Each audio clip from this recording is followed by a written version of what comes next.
Ripken Jr., and you're listening to Talking Sports with Randy Harris. All right, we're back. We are back. Coming to you from the Cool Breeze. All right, so...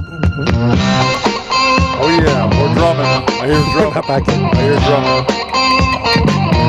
Steve Miller. All right, we are back. Cool Breeze. 15 minutes or so left.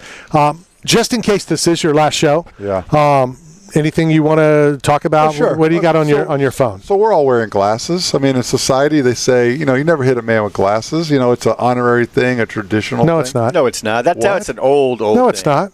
Okay, so what about you don't hit somebody first, you only hit in response to like aggression. If somebody hits you, thanks for tuning into the show, because earlier in the show, Mike and I talked about Chael Sonnen. Okay. When Chael and Wanderlei went at it, what did Chael say? What did Chael say? We said it earlier. Exactly. I can't let you get close. And he took the actions into his own hands.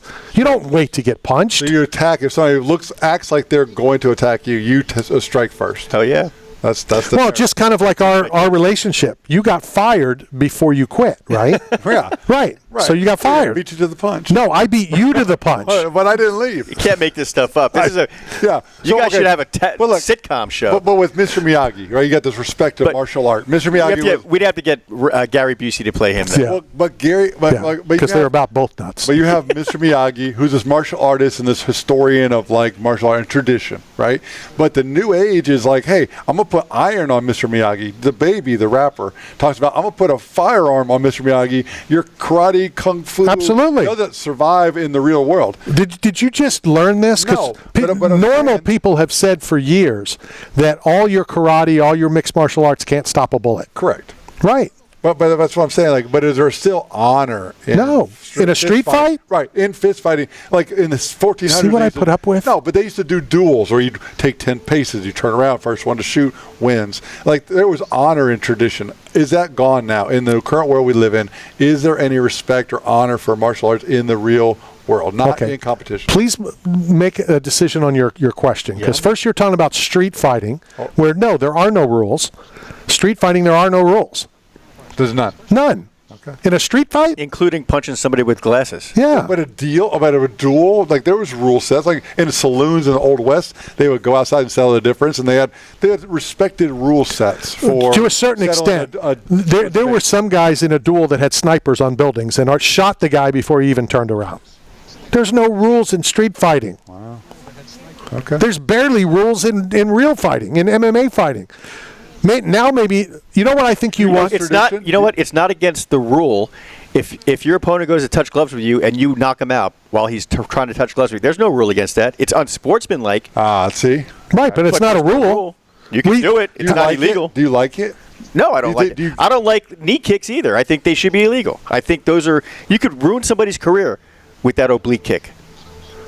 That John Jones for sure. No. I think that should be illegal. I'm still thinking about the gloves, because we've talked about that forever. The knee kick? You mean the front kick? Yeah, what John Jones does. Yeah, I mean it can permanently for life. For life. Your knee. With the touching gloves, that's why Matt Hughes lost. I forget the guy he lost to twice. Hall maybe, or Uriah Hall? No. Matt Hughes lost to the same guy twice, and they went to touch gloves, and he threw a punch instead of touching gloves. God, I don't remember anymore. But not in the UFC, I don't think. Okay. But that's why they'll always stick their glove up and look across, and the other guy will say yes or no. Yeah. And if he says no, and you come to stick gloves out, and the guy hits you, he didn't do anything wrong. Right. As long as he said no. It's kind of BS if you stick your glove up and you throw a punch, but what? Well, I'm asking about tradition, because you guys are like. But there is no more tradition. I mean, if you think about it, tradition would be Kempo karate versus Kempo karate, or Taekwondo versus Taekwondo. Now it's mixed martial arts. So tradition's out the window. I'm not saying that they're not traditional martial arts, but mixing them, Bruce Lee mixed it and created Jeet Kune Do, and the Kung Fu masters banned him. They hated him for it. And it's for teaching Westerners how to do Kung Fu. And just like you, he was a big fan of water. He was in a can, so you can pretend like you're drinking a beer. Yeah, but he was be like water, formless and just fluid. I think Dennis Holman, by the way. It was Dennis Holman. I think that's a Bruce Lee quote. He said, "Be like water." Oh, and it was in the UFC. No neurotoxins. I love this. The guy, Be like water. The best thing that happened to the show since Randy. Be like Matt. Be like Matt. Be like Mike. Right? Wasn't that the narrative? Like, be like Mike. He could jump the highest and, buy the shoes with the air bubble, and you could jump higher and play better sports. No, it was more Mikey will try anything. Well, that was the serial guy. You probably followed that guy more than you did Jordan. Jordan stuff back to memorabilia is through the roof. I bet. What about Anything. baseball memorabilia? What about a Jordan baseball card? Is it more valuable than That's a Hulk good question. Hogan? That's actually a good American made? Because Jordan's not American made, is he? I mean, he doesn't have a card that says it. What do you mean Michael Jordan's not American made? I mean, unless it says classic it in print. American story. Unless it says Hulk Hogan is an American-made hero, born and bred in the U.S. of A. That's not true, though. Wherever he goes, Hulk Hogan wasn't born in the USA. Fans sure are to follow him, cheering him on to another victory. Teri Bolia was born in the USA. Hulk Hogan, born and bred here, America. When are you moving? I'm not going anywhere. This is my country. Where'd you get that card? I mean, that sounds like a 12-year-old wrote the back of that card. What are you talking about? It looks like a 12-year-old still owns it. When you buy a Don Mattingly collectible card, they give you this one for free. And a Pete Rose as a complimentary. Over. It took Mike 3 hours, just under 3 hours, to have enough of you. What's the over/under Pete Rose card sells for $100? What's the over/under Mike doesn't show up next week for the show? What are you talking about?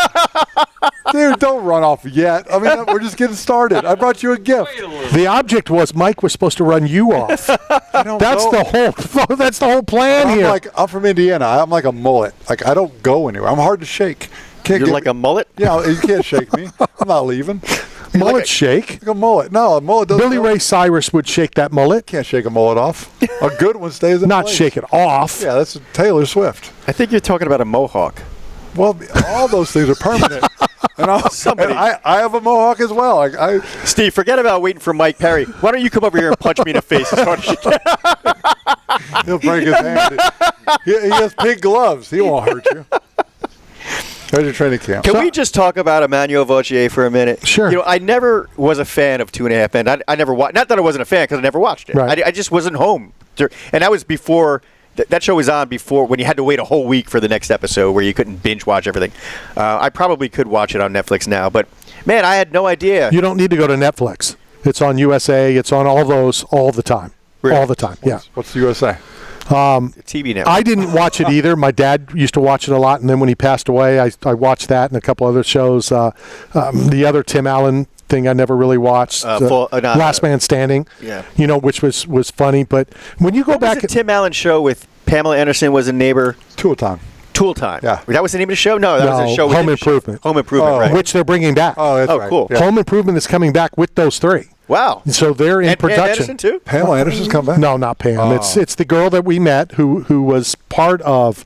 Oh yeah. Well, I don't know her name. Heidi played Heidi. Who replaced Pam Anderson? Right. That was the position that Pam Anderson Speaking had. of that, not to make this about me, but we're used to that with him. But talk about 80s shows.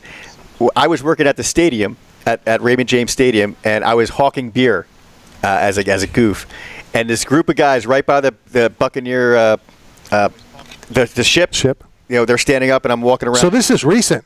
Yeah, this is last season. Oh, okay. And they're going, Uncle Jesse, I need a beer, And I'm like, I kept walking, and one girl goes, they're talking about you. I'm like, who's Uncle Jesse? And they're like, John Stamos. They're like, you look like John Stamos. I'm like, oh, okay. I'll take that as a charge double. But I was like, yeah, I should have. Yeah. They already charged triple. Yeah, I know. But I was like, wow, it was a pretty good compliment. But I thought it was hilarious. These big brawly guys who going, oh, Uncle Jesse, give me a beer. Now, is he a Full House guy or a Beach Boy guy to you? Who? It's a Full House. Full House. Oh, he's a musician, though. He did the one song with the Beach Boys. Why is his identity is just going to be an actor? Yeah, he's an actor. Well, no, not just, but that's what he's known John for. Stamos sang a song with the Beach Boys? Yeah, he played the bongos. Incredible talent. So he didn't sing a song. He played a bongos. Well, I'm sure he sang too, but Plays drums. Yeah, he does play some drums. He's not Rikki Rockett, but he's great. How do you even know that? Because I know everything about stuff. How do you even know that? Words are fun. Well, Everybody knew that he was in a Beach Boys video. I didn't know that. Well, that's because you were busy. You have a job. Matt doesn't. Yeah, it wasn't on Fox. So. Matt sits in his back patio watching videos. Wow, I had no idea. Yeah. Wait, but he was in a video. It doesn't mean he actually played. He plays. Yeah. He goes on tour. Yeah, he has gone on tour with I him. had no idea. Yeah. Come on, man. I thought he just sold Greek yogurt on TV and played Uncle Jesse. So he gets the youthful skin. All right, so hopefully next week, I did just speak to Ray Schulte off the air. We're going to try to reset that up for next week because I do want to get more information, and I think the fans want to get more about the convention, the National Sports Collectors Convention. You want to go to this in Cleveland. Let's go. Well, I think tickets are about $800. We got a limo guy. You do realize you got moved down a notch, right? We have horsepower now. We can be there in 3 hours. You do know that, right? You That got comes moved from down. equestrians. So there's a couple people, couple empty chairs. You. I don't know about this guy, but I rode in the same seat you did at Iron Gwazi. So if you're a legend and I'm following your I never said I'm a You got legend. to wait in line. What's Iron Gwazi? It's at Busch Gardens. He's still on the platform, obviously. It's a ride. Okay. We'll get to you. I've never even been to Busch Gardens. I live in Tampa for 2 years now. I haven't been to Busch Gardens. You want to go? It's great. Yeah, I do. I'll get you tickets. I'll wanna go. go with you. Okay. Steve, you can be my +1. I've told you that I can get you anytime you want to Let's do an go. outing. We'll get Paula Costa to No. go. We'll go to the bird sanctuary. We'll hang out. All right, here's the thing. What part of we is I don't want to go anywhere with you in public. The Olympics are in France. The only reason We is a good the thing. only reason we took a picture at Busch Gardens last time is because you chased me down. So I'm not chasing you down. Great minds think alike. I mean, you went to Busch Gardens. I didn't know you were there. I went to Busch Gardens. I didn't know you were there. With tickets I gave you. They were earned. They were earned through the radio station and bringing content to this Oh platform. my God. And as I crossed the bridge and I looked down, I saw you and your daughter. I was with my daughter, and I'm like, you know what? I'm following in a legend's footsteps, and it feels good. Oh, by the way, they're sold out for the Hall of Fame induction. You're not going to be able to go. You're sold out. So I can get in. Okay. what Hall of Fame? All of them. Oh, I wanted to ask you about that. I'm glad. Time's out. We have time? All right. You got a minute. How was Frankie's speech? It was good. Yep. It was good. I thought you were going to ask about my induction in the Florida MMA Hall of Fame, but Oh, no, I didn't even know about yeah, that. it's November 16th. Thanks for tuning in. Well, Yeah. yeah. You Oh, just no, joined the show. I did know that, but I didn't know it, Yeah. it was John Stamos is going to introduce him. That was a good one. Thank you. He's gonna be in the parking lot because they won't let him in. I want to thank everybody for tuning in. Next week, the UFC back on schedule. We'll have some fighter guests. We'll try to replace Matt's seat. We'll try to see who will be in his seat next week. Emmanuelle will come in. Maybe she Happy will. Independence Day. Happy Independence Day. America. See everybody next week.